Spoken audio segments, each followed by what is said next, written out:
in America, we hear about like secession attempts and stuff like that from time to time. Even here in California, it's a thing that has been talked about. But splinter religious states or splinter states that have something to do with like digital cryptocurrency, that whole world is very new to me. But we have an expert coming on, a reporter from Mother Jones, is gonna break down all of this. Kiera Butler, we're very happy to have you here. Thank you for joining us on the Damage Report. Thanks so much for having me. Thank you so much. So you've been writing about Theobros and religious network states, which are not things that I've heard about on a national level yet. What do those words mean?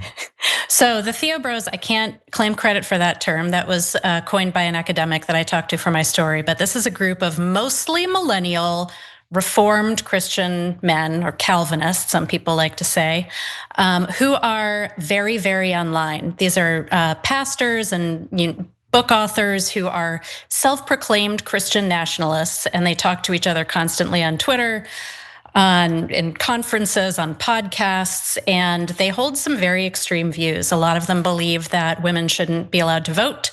Some of them believe that America should be subject to biblical law and ruled by a Christian prince.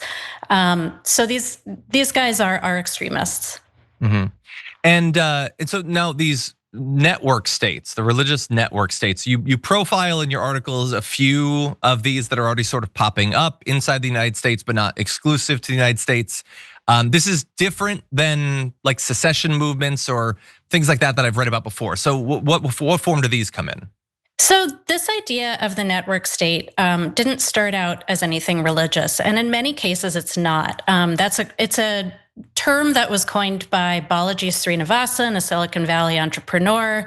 And the general idea is that you find a community online of people who share your interests and values. And first you sort of form online and you make your community in virtual space. But then the ultimate goal is to annex actual physical space.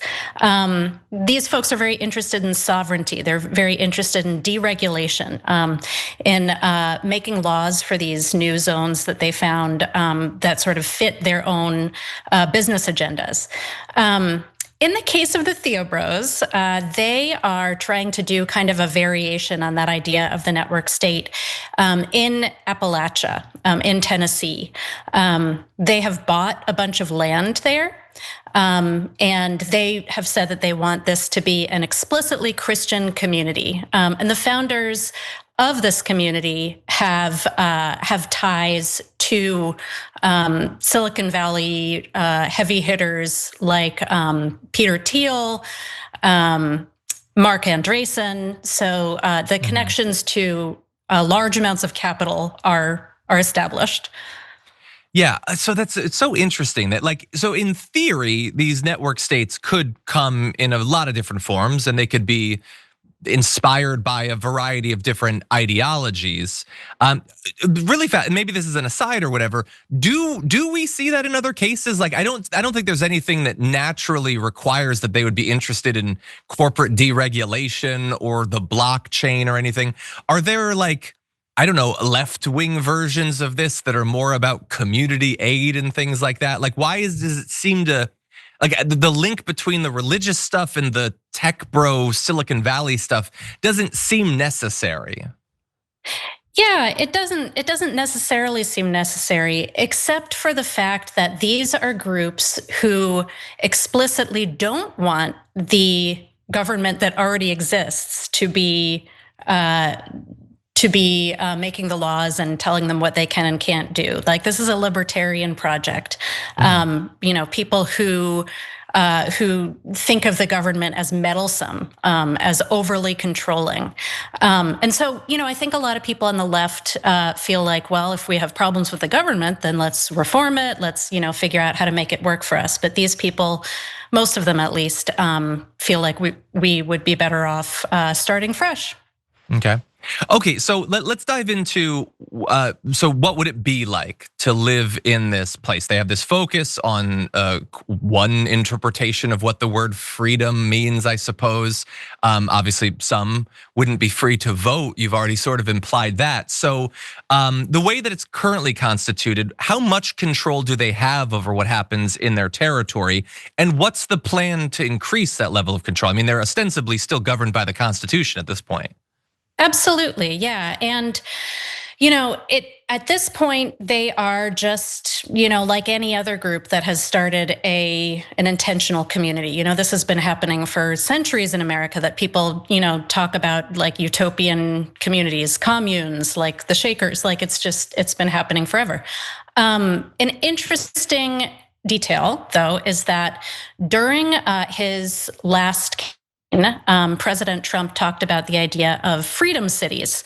And this idea was that he would build deregulated zones on federal land. When I talked to Josh Abatoy, who is the head of Newfounding, the group that's behind this Christian community in Tennessee, he said he didn't rule out the idea of leasing some land back to the federal government for a freedom city at some point. Mm-hmm. Yeah, that's interesting, that this potential partnership between them, because I was actually sort of wondering in the background.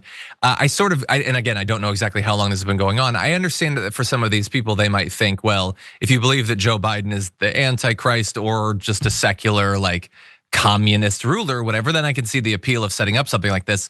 Once Donald Trump wins re-election, though, it feels like to me that would take some of the wind out of the sails. I mean, if you want a deregulated approach to corporations, if you want hands off of cryptocurrency or whatever, if you want Christianity to be elevated, it kind of feels like that is what's happening in America. Has there been any of that since he got reelected? I mean, his reelection does not seem to have stopped the momentum of these people who are trying to form network states, and not just the network state like project in Tennessee.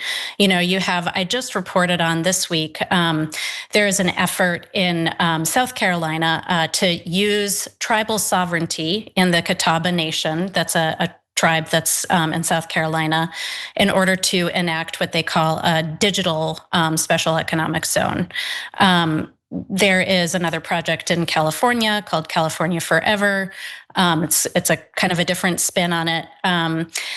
These projects will continue no matter what Trump does, because part of the value sets of these libertarian kinds of thinkers is that even if the federal government is favorable to them, they still want to be able to have an escape hatch. Mm-hmm. And you talk in the piece about the idea, I guess one idea, because I'm wondering, how do you transition from this into like what the actual goal, I guess, would be, which is not being bound by the law or the Constitution of the United States. And you mentioned the possible partnership with the federal government that gets you a little bit of the way there, but you indicate that the goal might be just gobbling up so much territory that they become too powerful to reject that. That seems unlikely to me. I mean, I know some of these people are very wealthy, but is that the main strategy? Do they have alternative strategies? Like, how do you actually gain control against the economic and military power of the United States?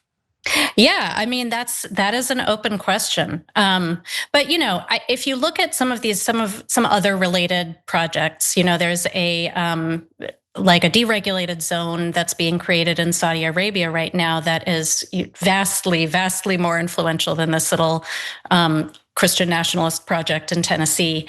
And the idea is that this is going to be such a powerful and rich business that that level of wealth will not be able to be ignored. Let me give you another example. There's a new network state-like place called Prospera. It's a city that's a deregulated zone in Roatan, Honduras. And basically what they've done there is they've made it a longevity-themed city. And they've created regulations so that medical procedures that are performed there are not subject to the same regulations that they would be in other places. So this allows them a lot of leeway in terms of trying out new drugs. I talked to a guy who had a gene editing procedure where all of the bacteria in his mouth had been replaced with other bacteria, so he would never get cavities again. And you can see how, when you have the leeway and the lack of regulations allowing you to do stuff like that, you can see how that would be worth leveraging, I guess. It's certainly exciting. And so look, this is an interesting area of this. We talked on the show a while back about a Starbase, about Elon Musk's attempt to set up sort of his own company town. And I don't know, I just feel like in a variety of ways, I'm a pretty big fan of cyberpunk. I feel like we're racing towards that sort of future. I don't know if that, and with the Silicon Valley aspect, I feel like that's almost the intentional goal. But in any event, I appreciate you coming on the show and describing some of these current projects for us. If people would like to learn more about these, where can they follow your work? You can find me at motherjones.com. Thank you so much, Kiera. We really appreciate it. Thanks for having me.